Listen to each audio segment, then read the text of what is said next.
Hello and welcome to Shape the System,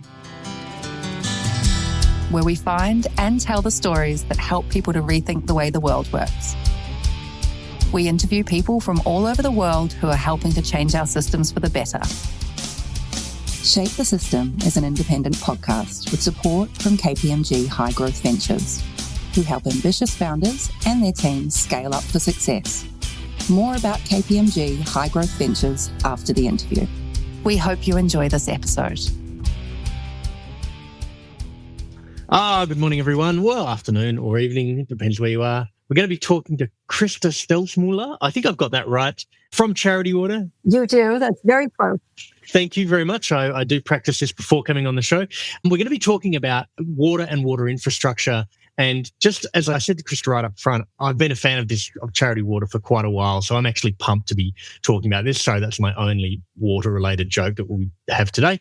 So without further ado, welcome to the show. And firstly, I want to understand kind of how you came to be involved with Charity Water, because they've been going for a while, but you're relatively new. Help us understand that, then we'll dive straight into the problem as we always do. Oh, sure. So Charity Water, yes, Charity Water has been around for about 17 years now, and I have been a part of that journey for just over a year.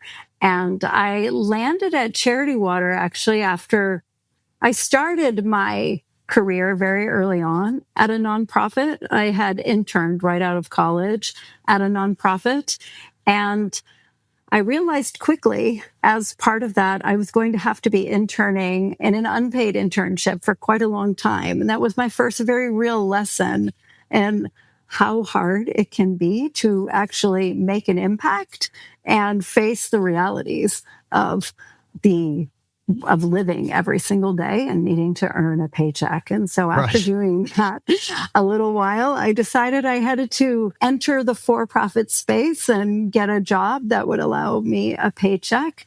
And that was a long journey through startups. I started in consulting and then joined the dot-com boom in the early aughts, and then had been working in startups ever since.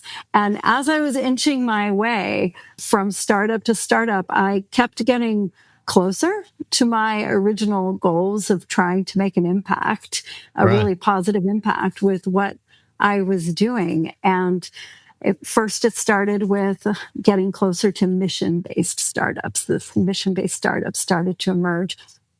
And the last time I was trying to make a change, I decided it was time for a change. And I said, well, I'm going to start looking at B Corps. And then I said to myself, why? Why stop at B Corps? Why not just go all out? There must be nonprofits out there who are wanting to take advantage of the type of experience that someone like myself could bring to bear. And that was when I finally decided it was time to stop working for an exit and really start working for a mission again. And that was how I came to Charity Water. And it just happened to be at a time when Charity Water was looking for someone exactly like me. And so I reached out to my network and they put us in contact with each other, and then the rest is history. I love that. I think what your experience is going to be highly relevant to what we talk about next in the context of Charity Water specifically. And you've kind of glossed over it a little bit, but it is actually quite illustrious in some respects. And I want to just understand that a little bit more. What is this depth of experience and skill set that you have? And feel free to name drop a couple of the companies that this is relevant to, because I think that will help.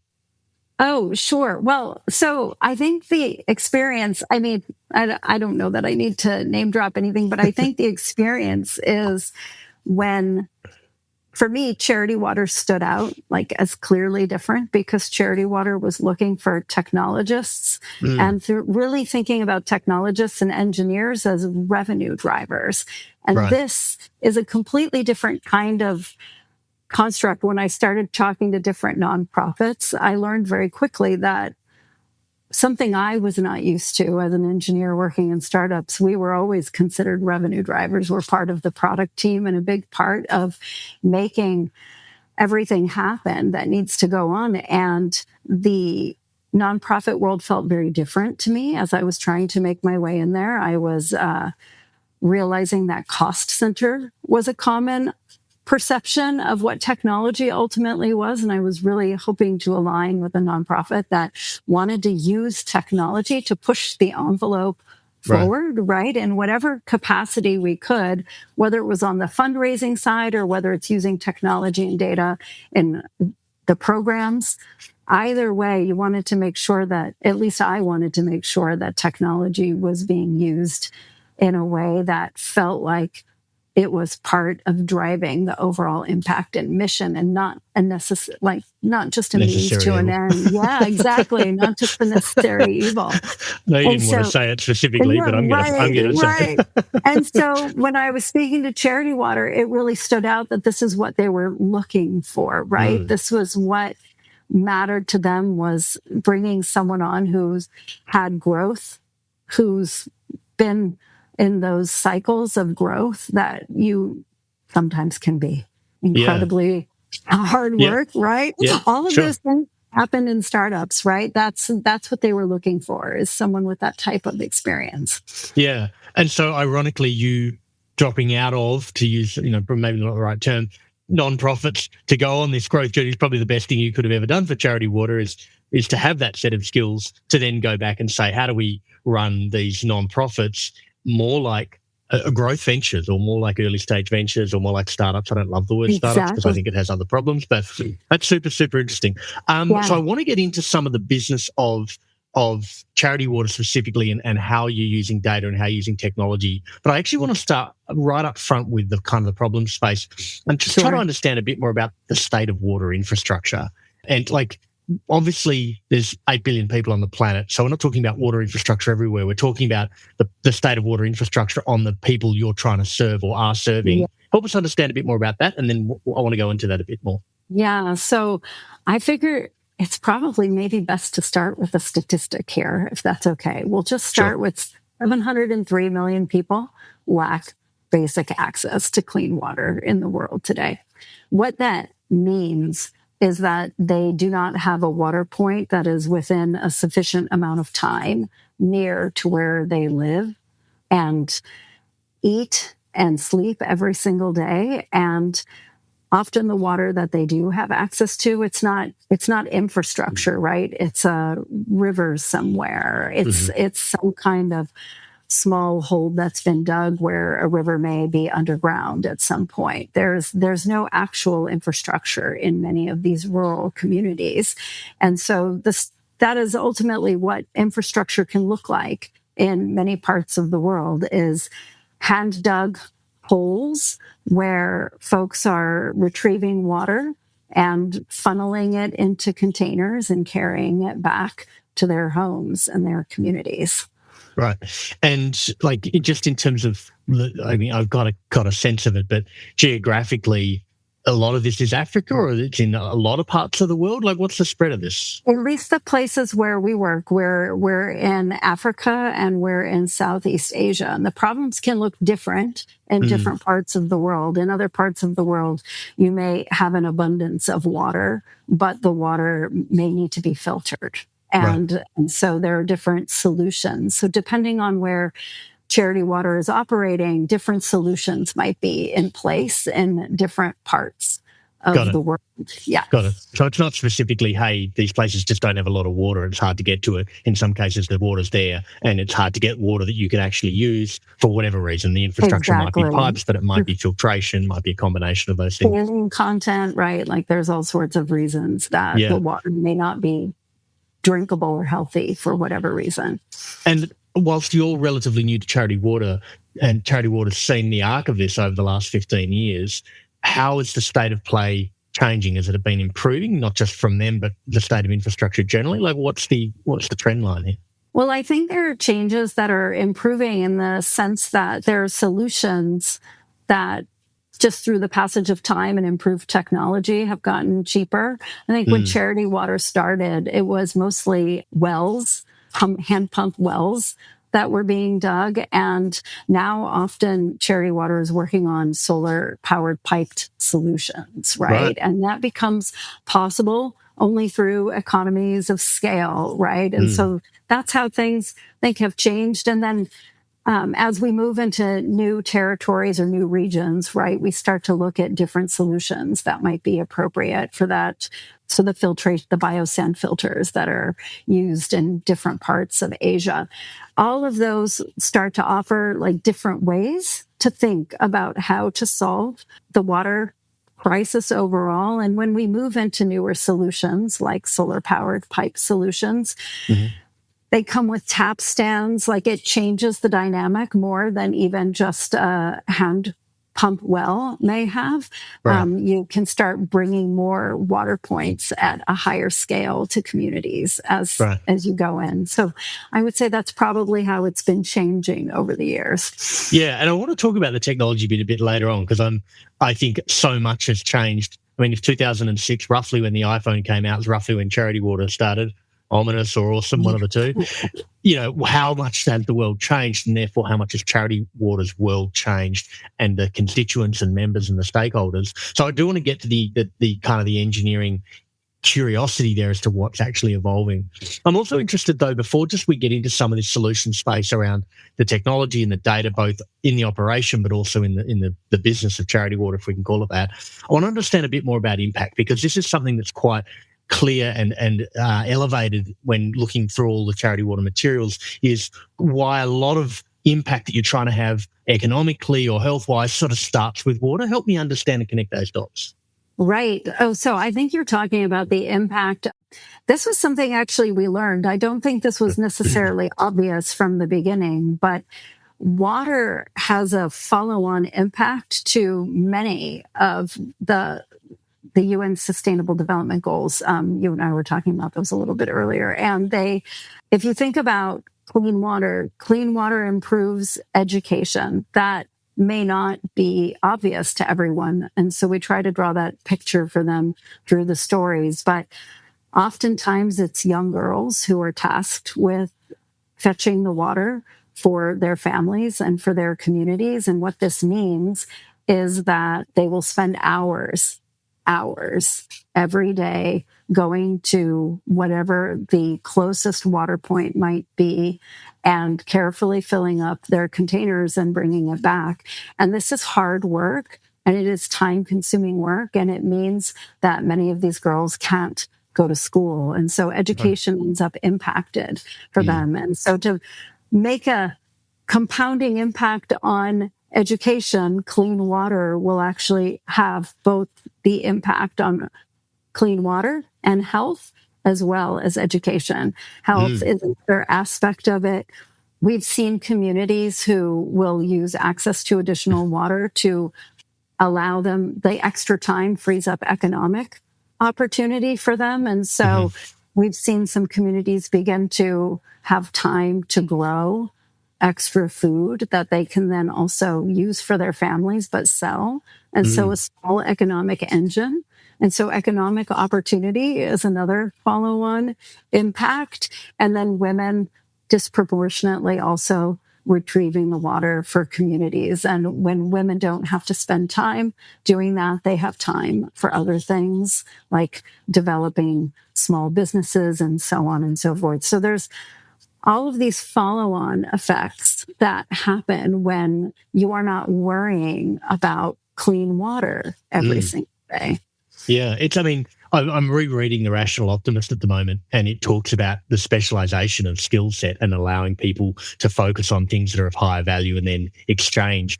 And the idea that someone has to spend a huge amount of their waking hours on something, that we would take as fundamental as being able to have access to water, it limits their ability to contribute economically for their own prosperity and their own gain. Is like fascinating, insight.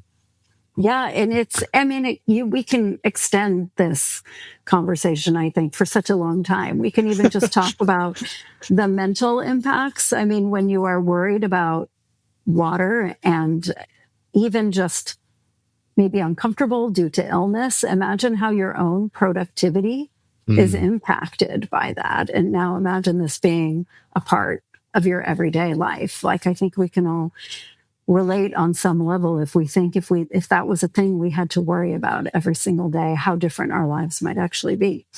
Yeah. And is there anything, just as a side note, that Charity our water has done over the years to try to help people understand just how fundamental water is, because we literally do take it for granted. We do. Charity Water is definitely trying to build the strength around this narrative. I would say the most fundamental step forward the team has taken recently is moving from beyond just measuring the flow of water and looking into measuring what are called the HWISE scales, which have to do with water insecurity, and actually measuring what those impacts are. And this is a fairly new thing happening in this particular water space, but Charity Water is surveying many of the communities where water has come to those communities and measuring the before and after effects of those communities against a variety of dimensions that are not just flow and time, but they have to do with stress levels and with sleep habits and things of that nature. Educational levels. Education, just so that we can understand the full impact that clean water can actually bring. I mean, I love it, but it obviously pains me as well to think we have to have these types of measures in society at all. Obviously, if you don't measure it, you can't improve it. It's kind of a good segue in some respects to some of the thinking around data here, because I'm curious, 15 years ago or 2006, whatever that is, almost 18 years ago, 17 years ago, there wasn't anywhere near the level of opportunity to measure as much as is possible today, given, I know it's a dated term, but the Internet of Things and data and sensors everywhere. So getting data and measuring stuff and sensors specifically do this has been, from what I can tell, a huge part of your ability, but also how you actually execute. Can we talk a bit about that? Because there's a whole page of it on the website, and therefore it's clearly important. Tell me about sensors. I will tell you. I will tell you about sensors. So sensors is something that we've been actually working on for quite a long time. And I wouldn't say the nut has been cracked on this one yet, but the idea is to be able to measure at scale. And the impetus behind this comes from sustainability. So one of Charity Water's very early values was not just building a project and walking away, because that is also a thing that can happen, right? I mean, we can all go out with the best of intentions and build a water project, and maybe it, like a few years later, it isn't functioning anymore for one reason or another. And so sustainability was at the heart of Charity Water's model, and making sure that when someone's money went to building a water project, that we were continuing to monitor that water project over the long term and ensuring that we had systems in place to repair those water projects should something happen. Because we all know infrastructure degrades, things happen, right? Something's eventually going to break. And so the sensors project has been a long-term project to help us develop a way to be able to do this at scale. And alongside that, we have developed the maintenance programs that allow teams that are on the ground near each of these water points to be able to quickly go out and address the issues when they occur. And so for a long time, it was, let's just get the data. Like, first, the challenge of getting the data had to be solved. And there was a lot of work that went into, aside from water infrastructure, there's not, a great depth of communications infrastructure, right? So a lot of stuff is happening over the cell phone, and data packets that are being sent have to be very, very small. And there has to be a lot of information condensed into small, tiny packets that we can then interpret and turn into something actionable. And so first was the job of actually being able to collect that data, then the job of interpreting the data, and then we're in the stage where we have sensors out in the field, and there are teams, specific teams that are, I would say it's beyond prototyping, but testing in the field, right? What it means to actually have issues bubble up and be responded to by the various maintenance teams overall. So it's been a long effort. Yeah, I like all technology. Fortunately for all of us who work in technology, it's always work in progress. We'll be here for a while. But I want to articulate for people listening it's necessary. Basically, you've gone and built physical infrastructure. You built these devices. There's thousands of them out in the field now, from what I can tell. 2,600, I think it was when I was reading it. Maybe that number's out of date. But these devices have had to solve a bunch of challenges, like how do you power these devices? How do they collect data? How do they send that data back? And how do you do that in some of the most, arid, challenging, remote conditions and places reliably for years on end? Like, I guess when Charity Water would have started in 2006, I don't imagine that it expected it needed to start really becoming a data and infrastructure company, but that's kind of where we're at. No, it's true. And I don't think, it wouldn't have started out that way either, I think. And it's come to that over time, because one would think that these things would exist in the world today. And in some cases, there may be a tank sensor, right, that exists, but there's no hand pump well sensor. Like, there's none of these things out there. And I guess we could ask ourselves, why would there be, right? Until someone wants to really measure these things and make sure that these infrastructure, these water points are sustainable, maybe the need didn't exist. But as we've discovered, the need does exist. And so one of Charity Water's missions in this area has been to provide this technology, not just for ourselves, but for the broader system of groups that are actually working on this problem, because it's a problem shared by everyone. And so the more data, the better. The more people using the systems, the better, right? And we can actually commit to our goals of sustainability with these things in place. But I think the biggest surprise learning was that these things wouldn't just have existed to begin with. Why would you need to develop these things? And yet here we are developing these things. I mean, I think it's wonderful, because if someone encounters a problem that no one else is solving, inevitably the tools to solve that problem may exist in some form, right? There are sensors and there is processing, and people have dealt with data before, but pulling them together in that pattern to solve that specific problem probably doesn't exist, because no one's tried to apply it. I mean, a previous interview that's actually not live while we're talking, but will be live by the time this goes out, is with a gentleman who's built an entire, what he calls, reverse logistics company for hair salons to get all the stuff from salons that can all be recycled and reused. And they had to build a whole bunch of infrastructure that in its constituent parts exists, but doesn't exist in the fashion that would solve that particular problem. And I just find it fascinating that you kind of have to go back to first principles with some of this stuff, especially, in a world where most of the technology in its raw components does exist, but pulling it together is kind of the last mile that matters. Pulling it together, exactly. And then making all the different pieces work together. I mean, some of the challenges are that a different type of a different type of hand pump, will require a different type of sensor. And so we have multiple types of sensors in development around this. And so again, but then where we can use off the shelf materials, we will. Right. There's this, we wouldn't be smart not to try to take advantage of those things. Yeah. I mean, I think if we're having this conversation in a year, you'll be like, oh, by the way, we're working on hand pumps now. We're building our own hand pumps because we can't handle. Let's hope not.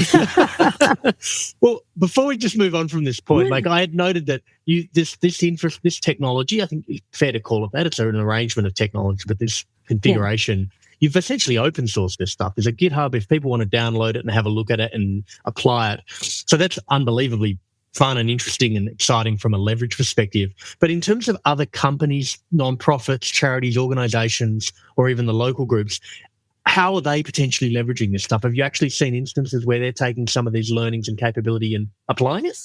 So I don't know in terms of the actual code itself, if they are. I'm personally not familiar with them. I do know just the usage of the sensors is being used by different groups overall, right? And so, but I think we probably still have a ways to go to demonstrating the value of it overall, and then maybe we'll see some of other groups taking it up and helping. I think in the effort is what you're implying, right? And if we get more people in the pool, exactly, we can actually leverage some of it. Yeah, I mean, we'll switch gears in a second because I want to talk about the infrastructure and data relating to the other side of what you do. But this conversation reminds me of a chat we had with Charitable Adult Ride Services, which is basically a company that wanted to help elderly people get from A to B, but they built an entire infrastructure for car donation that they provide to about 5,000 other non-profits. And that's actually how they've sustained themselves and their own mission. And I think ultimately Charity Water is essentially building infrastructure for the delivery of water, and will never be able to do it all themselves. But at some point there may actually be a commercial model that helps sustain your mission and also the broader mission. So, love it. Primo. All right. Let's change gears a little bit. I want to get to the other side of the equation because I think it's equally fascinating, which is this idea that Charity Water, and this is one of the things that struck me so much when I was in San Francisco and why I'm kind of a fanboy, has always been really conscious of being a brand and working with brands. And I want to understand that a little more. I know it's only one part of how you raise money and how you utilize money. I want to talk about the whole spectrum. But let's start with the brand of Charity Water and your relationship with other brands, if that's all right. Sure. I mean, I would want to ask, what in particular would you want to know? We have a lot that goes into thinking about our brand. And so if there's an area of focus that's of interest. I think, I guess what I'm trying to understand is where did the foresight come from to be really brand conscious early on and to understand that a lot of what goes into making someone comfortable to donate money or to provide infrastructure or services or technology. There's a whole bunch of partners in the sensor side. Just an example is the confidence and trust to work with an organization. And brand is a big part of that. Like delivery of service is important and data is important. These things all contribute, but ultimately it rolls up to we're very clear on what our mission is and who we serve. And we've been very thoughtful about how we put that together. I'm trying to understand where that thinking has come from, how that's been such a key part of the culture. Yeah. So, I mean, I think it would not be an understatement to say it started with Scott Harrison, right? I mean, his thinking around this is the foundation for much of what Charity Water does today. And if I could describe Scott's approach from my own perspective, I would say that it comes from always wanting to connect the human experience and really tell the story around these things, right? And so when it started with even what inspired him to start Charity Water to begin with, the story of that inspiration is his story. And it is part of the brand because how he was inspired as a human being is a story that resonates with so many people. And then to connect that with the stories of impact, very early on, he was always connecting the story with the human beings. It was never about the statistics. And so, I would say it's rooted in storytelling. And I think in order to have a strong storytelling, this is like what formed the basis of the brand was Charity Water was always going to be telling stories. And then that extended out into it's imperative that we tell these stories, right? It's a part of our model, the transparency of sharing what's actually happening. The story of your donation is a story that we tell. The story of the communities that are served is a story that you tell, is a story that we tell. Whenever we put up a statistic, we want to connect it to the human experience because otherwise it just feels very like a number empty, on a page. It feels empty. Exactly. And being able to connect those things together, I think that's the foundation of the brand. And it really started with Scott in the beginning, but the brand has grown since then as being just a core fundamental aspect of how we go about sharing what needs to be shared. Like the raw data, we could easily just inundate you with all sorts of things, right? But that wouldn't grab your attention because at the end of the day, what we're trying to do is get you to connect with other human beings and what's happening in parts of the world that feel very remote and distant to so many people. And so that I think is probably the underpinning of the brand overall. And just to carry that thread of inspiration through, it's a story of being inspired and having hope that the problem can be solved. And with every 6 months that pass, the team celebrates the next few people, the next people that we've brought, now over 18 million, right? This gets celebrated internally at Charity Water. And we're constantly connecting with the communities through our brand and content team, right, who have the most connection often with many of the folks that we're serving, and trying to bring these stories to us so that we can also bring them outward in whatever our capacity at Charity Water might be. And so my team runs technology, but they see and connect with all of these stories, and their responsibility is to bring those stories out either through marketing channels onto the website. We connect with water programs and the data they're bringing back and try to turn those into stories as well. And so it sort of permeates everything we do. Our fundraisers, sharing stories all the time. So yeah I beat that a little bit too much, but I feel like it's the foundation of the entire brand. Well, that was why I was keen to ask it. I think there's so many facets to this that are fascinating to me. The idea that a huge part of the data and technology people are actually trying to work out how to get the data, not for efficacy to say, here's what we did and you can check if you want. And to be fair, when you were saying we could give you reams of data, there is reams of data. You go on a charity website and you go to the right place. There's a lot of data if you want it. But it's hard to connect with this data. And I think people ultimately want to connect with, as you said, the human condition. They want to have a relationship with what happened with the money they put in. Not just, hey, we built a well, but what happened to the lives of the people who that well is designed for, and what are the ways in which you can support that with data. How is that actually manifested in the way that you've set up the team? And are they going, have you sent people out to where these wells are? How does that actually work to get these stories out?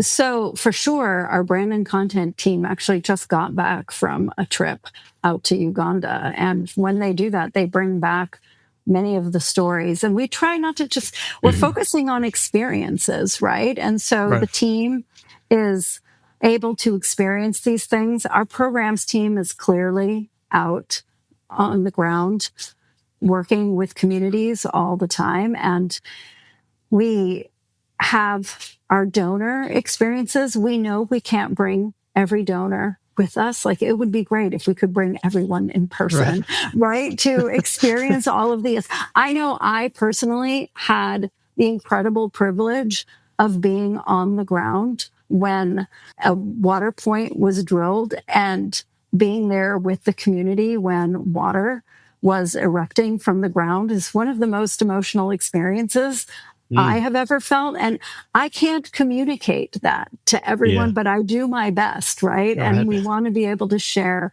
that. And so the data, and then when you do that at scale, it can start to feel a little disconnected, right? Sure. And so you want to be able to not lose when you're doing that at scale, to still be able to bring that feeling in. And so, yes, folks will travel to the locations and they will understand that. They will try to share those experiences, but then we also try to translate those experiences. One of our biggest efforts right now is focused on a donor impact experience that we're trying to build out, which will hopefully build a very close connection between a donor's donation and the community that they helped support. And we're very excited about that because we just keep trying to bring these things closer and closer together than we've been able to in the past. Yeah, I think I've thought a lot about kind of and this is going to sound like the wrong term, but I'll explain why I use the term the business of charity for a while. And I think there's kind of this duality where you have to be run incredibly well, right? Run operationally incredibly well and be incredibly good at accounting for where the spend is going and the outcome that you wanted. And in this case, it's the impact rather than the profit. But you'd also then have, specifically in the business of charity, you have to work out how to create something that's non-tangible, that's far more rooted in emotion, because ultimately your long-term sustainability comes from someone saying, I have a connection to this work that's being done, and I want the closer I can get to that work. So I want to talk about the two funding models that you have, because you do something that I find fascinating. We've definitely had people on the show who don't take this approach, and this is why I was excited to hear from yours. You essentially have a funder-donor model that funds the operations of Charity Water, essentially to run the thing, and then a model that says, if you donate under this program, 100% of what you do actually goes into the work being done. Help me understand how those things are set up and run separately, and what different types of organisations or groups are engaging with the different models.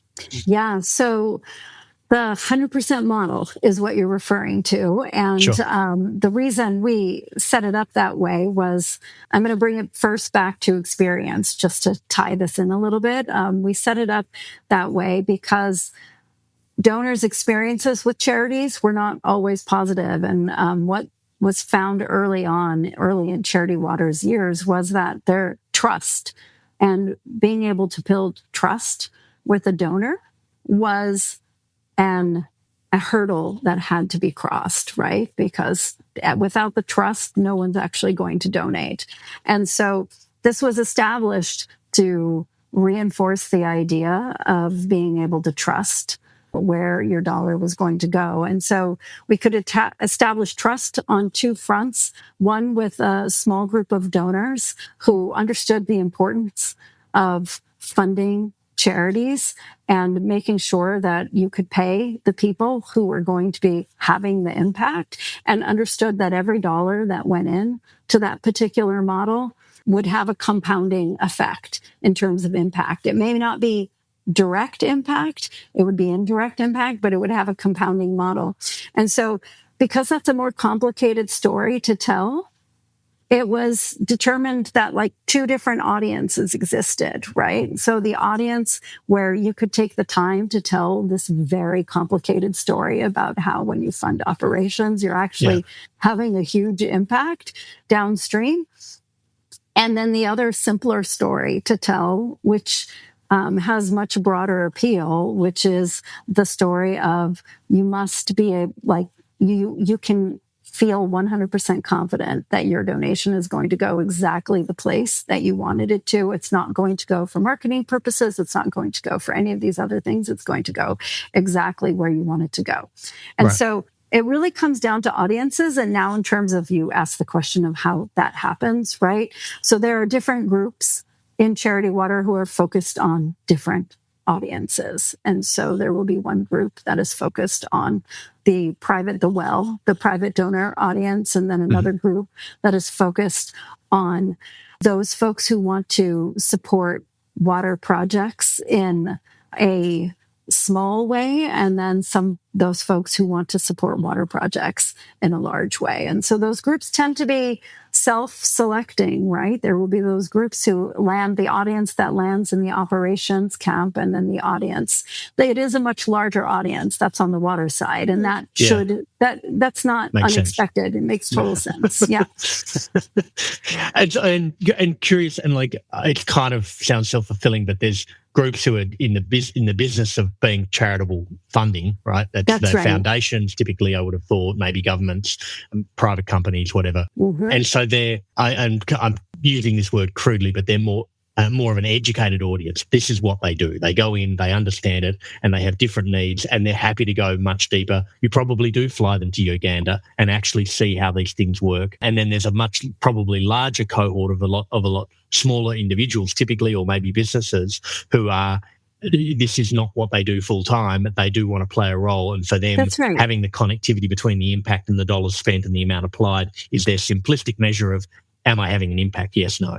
Exactly. And there's some people who really want to understand the complex messaging around what it takes to run. We love those people. Yes, exactly. Really want to understand the complex messaging around what it takes to run a nonprofit efficiently and effectively. And then there's the other group that really just wants to make an impact, and we have to make it as easy for them to make an impact as possible, right? And so, yeah, you're right.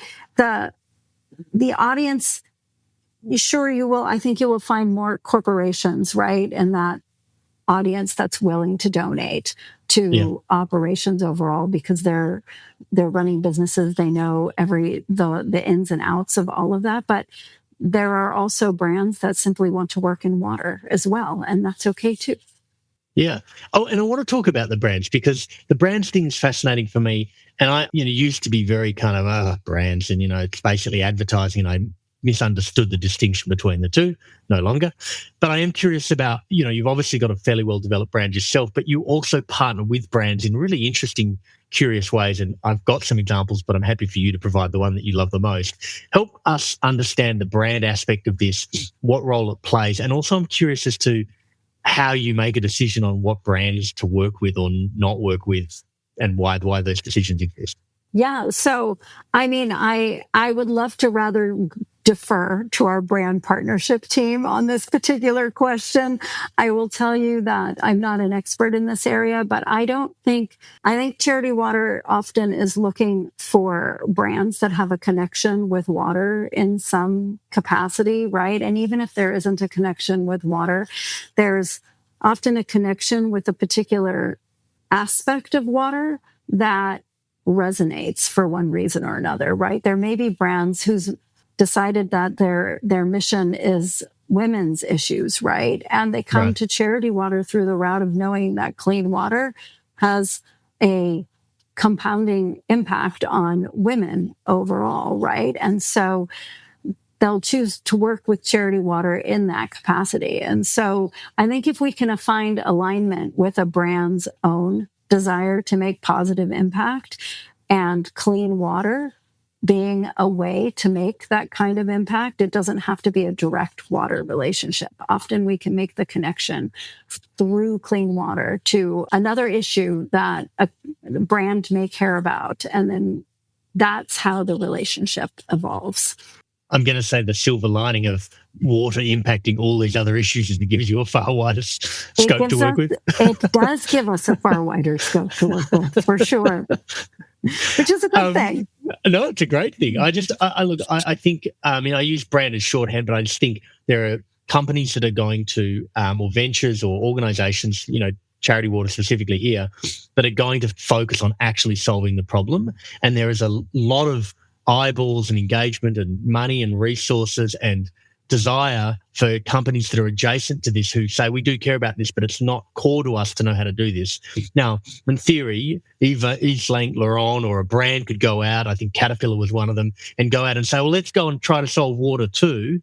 But realistically, they're better off working out how to use their comparative advantage to assist you in furthering your mission rather than trying to go out and solve it themselves. And I find that interplay fascinating, right? It literally parallels, the lady who doesn't have to walk anymore and now can invest more time in the farm, but just at a different level of scale. So I think it's a fascinating model. I think that's exactly right. It's the brands we work with are looking to us to bring that level of expertise. And there's no brand out there that is not deeply checking the impact reports, right, in terms of what's actually happening, because these are real relationships at the end of the day where these brands want to make sure that they're having the impact that they think they're having. And they're relying on our level of expertise to be able to deliver on some of the impact that they've committed to.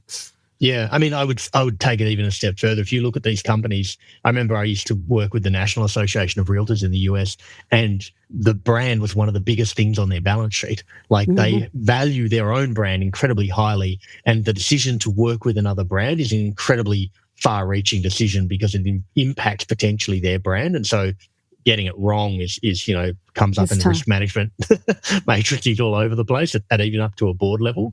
I want to come back to one more question, though, probably a last question around data and kind of technology, because there's a duality for it in Charity Water, which I find fascinating, which is you're obviously now in a world where you can leverage all this technology and this data to actually further the mission, but you can also leverage it to further the flow of resources, and I'll be blunt and saying money, into Charity Water to then apply it to the mission furthering. From your perspective as CTO, what's the balance, and is that changing, and how do you see that changing over the coming years? And is that exciting for you, or help me understand that a little bit, and we'll close it out there. For sure. I do think we've had a huge emphasis on data on the water programs side of the house, and bringing some of that expertise and some of that discipline over to the fundraising side of the house is definitely an area of focus for us. We're deeply looking at this area right now and looking how we can actually use, we look at all the same things that everyone else is looking at, right? We use AI everywhere that we can use AI strategically inside, but we're also very careful with our information, right? We treat information super responsibly, so we'll only do so much of it, only so much with our fundraisers' data. But ideally, we're constantly iterating in this area, and we're doing all the things that I think one might expect, right? In terms of bringing deeper insights into pockets of fundraising that might be untapped, looking at audiences where we need to grow. I mean, these are all the same marketing tools I assume everyone is using at this point. I don't think we're doing anything outside of the box here, but it's definitely an area of focus for us. Yeah, I think the reason why I'm curious about it is I think that I imagine that most people who don't work in any kind of, charitable organization look at a charitable organization and think they spend most of their time thinking about and executing on the fundamental problem that they've set out to solve, and are spending far less time, in a kind of, data-driven kind of technology growth kind of approach to the other side of the ledger for them, which is how do you attract people who want to invest in the mission and put money to work in the mission. And so the things that you might be saying are, well, I think everyone's doing this. Probably organizations at charity water scale are doing this, but I don't imagine that the larger charitable community is operating this way to the level that you're thinking about or even looking towards, or that other people would even think that. So to take from some specific example around, well, when you've got a database of people who may ultimately have donated, thinking about donated, clicked on a story once and watched a video, like, are you bringing that together in the same way that a startup who might be trying to sell a product like an e-commerce? Is that what's happening? Or 100%. We are looking for brand is the top of the funnel for us. So just like everything else, we're looking to build brand awareness and build future demand. And so that's right now an area of focus for us, is cultivating that future demand, but having all the systems in place to capture that demand once it comes is, we employ the same tools I think you might think of at any e-commerce store. Yeah, we are capturing, we're putting the future demand out there. We are retargeting folks that we know are a bit like interested or have clicked or done anything along those lines. We try to build up our lead list overall for email capture and SMS. Like, we're constantly focused on what those journeys look like and how we actually bring, you don't convert someone on the first visit. You introduce them to Charity Water on the first visit and hope that they are interested enough to come back. And then you set out little reminders for them, letting them know that you're there. And hey, maybe you liked the story that you saw, right? And so it's that constant process of trying to be top of mind at the right moment so that eventually someone will move down funnel. And then once someone is actually ready to convert, we will try to do the same as any e-commerce company might. We will try to get you through that funnel as quickly and efficiently, the least amount of friction that we can, so that you can get on the road to having an impact. Yeah, I love it. I think it's just such a wonderful analogy for where this is all going generally. But we just don't often think about charity having to solve those kinds of problems. But it is an e-commerce problem. It is a purchasing decision. It is a cognitive bias. I don't know if I haven't got time for that. I got interrupted. I forgot about it. How do we get back to it? 100%. And we have, our mission is our product, right? And we believe in our mission. Our mission is to bring clean and safe water to every person on the planet. We have to convince you that you also believe in, that this is a product that you want, right? And so it's very similar in terms of all the techniques that we have to deploy and all the emphasis that we have to make in planning around how we actually try to make sure that this is something that people want to invest in, because they're making an investment, right? Yeah, well, you're making a purchasing decision. As someone who's been very skeptical of e-commerce and its ability to help us rather than just get us to buy more stuff we don't need, I'm actually somewhat warmed to this. Maybe I've been missing a part of the story all along. If we can use more of this to do more of this, I'm on board. Well, I spent 7 years at an e-commerce company before I came to Charity Water. Right. And it's interesting because folks will say, what are you doing at a nonprofit? And I say to them, I'm deploying everything that I know in this same context. It's just for a much better purpose. Yeah, I love it. I love it. The mission is the product. I'm definitely going to be reusing that quote. Yeah. I hope today's conversation has helped a little towards that bigger mission. But thank you so much for having that chat with us today, Christa. It was wonderful. I'm really enthused by it, and hope you guys do amazingly well. Thank you so much. It was such a pleasure chatting today. We hope you enjoyed this episode of Shape the System. As usual, if you'd like to suggest a guest, someone that you know who's helped change a system for the better, please go to www.shapethesystem.org, click on the top right-hand corner, then click Suggest Guest. Make sure that you click subscribe so that you get the new episode. Shape the System is an independent podcast with support from KPMG High Growth Ventures. Connects founders to the services they need along their journey. Whether you are looking to refine your strategy, mature your finance function, prepare for a capital raise, expand abroad, or simply comply with regulatory requirements, they provide you with the support you need to drive your business forward.